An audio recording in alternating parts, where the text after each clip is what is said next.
junior high that was rated one of the worst in New York City. A school in the Bronx where gangs and drug dealers were the norm. And then an unlikely principal came along, and as our national correspondent Jamie Gangel discovered, he has changed perceptions and lives. Jamie, good morning to you. Good morning, Meredith. This school had been through 6 principals in 2 years and was in chaos. But in 2004, a young, soft-spoken man with a vision arrived. At first, students, parents, and teachers were stunned when they saw him. They never thought he would last. But happily, they were wrong. Junior High 22 in the South Bronx used to be one of the most dangerous schools in New York City. Better known for drug dealing and gang violence than class attendance. So imagine the surprise 3 years ago when the new principal arrived. Good morning, 22. It is another wonderful day here in the Bronx.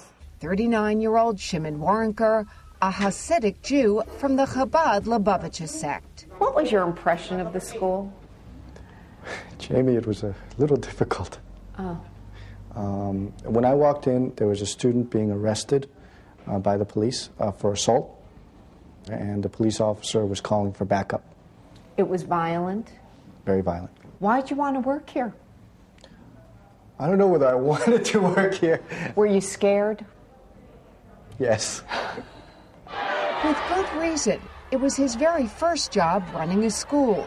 And the teachers, they thought the Board of Education had lost its bureaucratic mind. You don't want to be judgmental of what people look like, you see.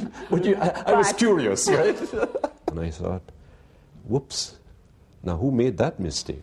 And the first question I asked, and I remember this very well, how long are you going to last?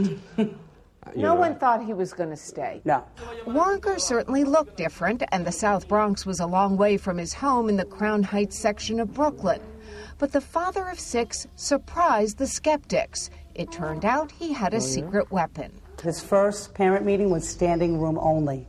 And he spoke in English, but then when he translated, you should have seen them. Faces. It was like a child in a candy store. Wow. And they were like, oh my God, he speaks Spanish. Sobre cómo piensan del profesor. Not only does he speak Spanish, it's his first language.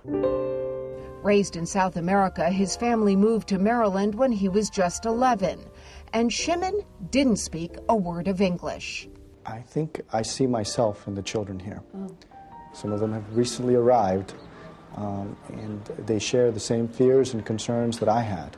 You knew what it felt to be an outsider. Absolutely. But Waronker also had to use another skill.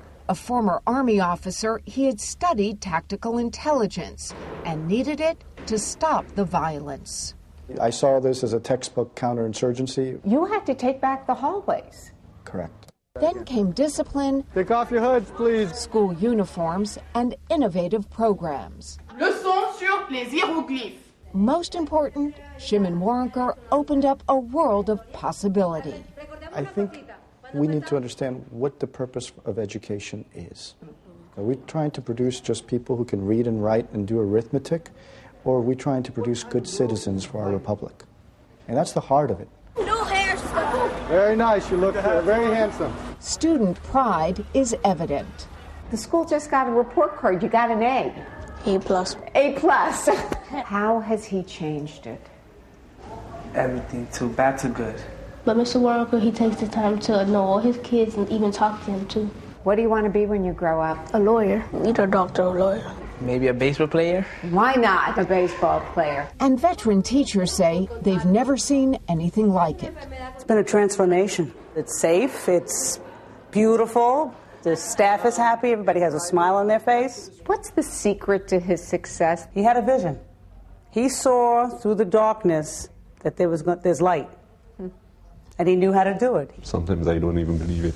He says, I'm going to make this school, we are all going to make this school the best school in the city. And guess what? It's actually happening. But always modest, Waronker gives credit to everyone else. How did you turn it around so quickly? First, I want to thank the one above. You think you had some divine help? Absolutely. But the teachers, the parents, the students, they took back the school. I feel very much part of this community. And I love the kids like my own.